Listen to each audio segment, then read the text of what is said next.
Hi, I'm Dr. Catherine Diefenbach. I am the Director of Lymphoma at NYU Perlmutter Cancer Center, and I would love to talk to you about what I have presented at the ASH 2023 conference on Hodgkin lymphoma. So first, as background, Hodgkin lymphoma is generally a disease of the young, but there's a second peak for older adults who generally don't have as good an outcome as younger patients. Hodgkin lymphoma has been one of our success stories, and we cure many patients with first-line chemotherapy. But for patients who relapse after chemotherapy, it becomes much harder to cure them.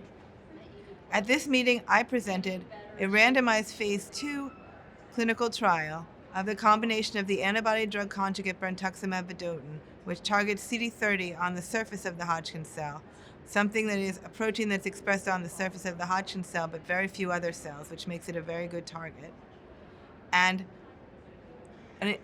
one or two immune checkpoint inhibitors. These are drugs that wake up the immune system.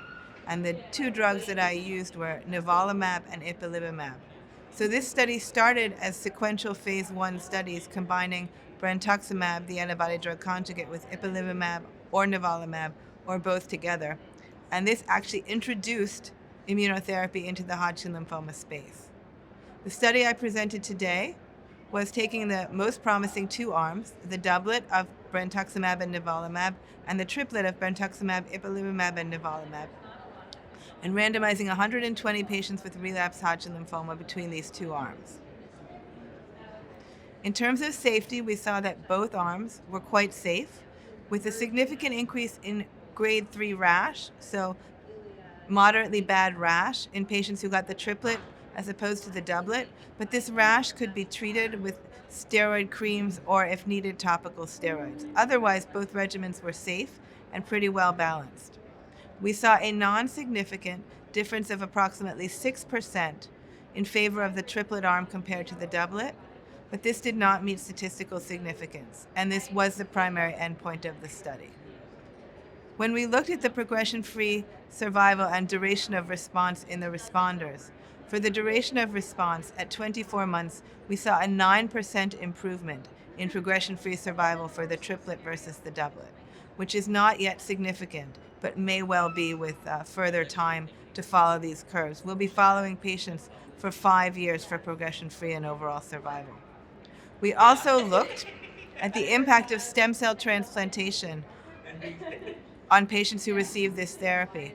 And for patients who went to transplant, who went to autologous stem cell transplant, after this, the responses were tremendous.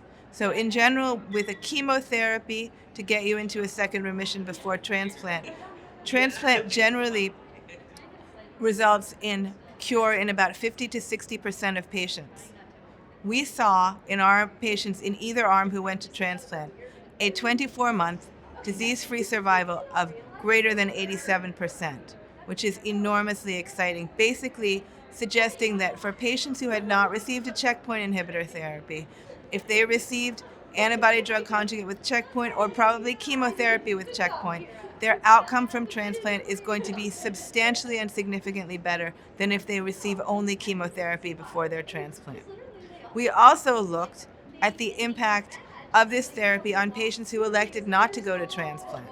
And only 13% of the patients who elected not to go to transplant had actually had a transplant. So most of these were just patients who didn't want to go to transplant. And what we saw was an 11% improvement at 24 months for the triplet of Brentuximab, Nivolumab, and Ipilimumab over the doublet. This 11% difference was trending towards significance, but has not yet reached significance. However, if the trend continues, should reach significance the next time we cut the data. So that was the abstract that we presented, and you can reach out to me anytime with questions. Thank you.